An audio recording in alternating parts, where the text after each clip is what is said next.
కానీ ఓటేసి గెలిపిస్తే ఇలా రాష్ట్రంలో జరుగుతున్నదేంది? ఒకనాడు మన నినాదం తెలంగాణ ఉద్యమంలో నీళ్లు నిధులు నియామకాలు, నీళ్లు నిధులు నియామకాలు. ఇలా రేవంత్ రెడ్డి ప్రభుత్వం వచ్చినాక ఏమైపోయింది? ఆ నినాదం మారిపోయింది. ఇప్పుడు ఏమిటి తెలుసా కొత్త నినాదం? బీఆర్ఎస్ మీద నిందలు, బిల్డర్లతో కాంట్రాక్టర్లతో దందాలు, రాహుల్ గాంధీకి చందాలు.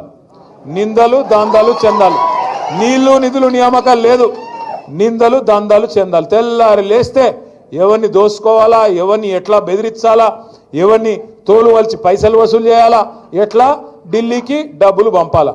రేవంత్ రెడ్డి గారు మాటల మనిషి అని మనకు ముందే తెలుసు, మాటలు బాగా చెప్తాడు.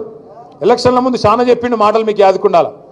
మాటల మనిషి అనుకున్నాం ఆనాడు, కానీ మూటల మనిషి అని ఇప్పుడు తెలుస్తా ఉన్నది. అప్పుడు చంద్రబాబు నాయుడు మూటలు మోసిండు, యాదుకుండాల మీకు. ఓ నల్ల బ్యాగులో దొరికిండు కదా, యాదుకుందా? ఇప్పుడు ఏమో ఢిల్లీకి మూటలు మోస్తున్నాడు, తేడా ఏమీ లేదు.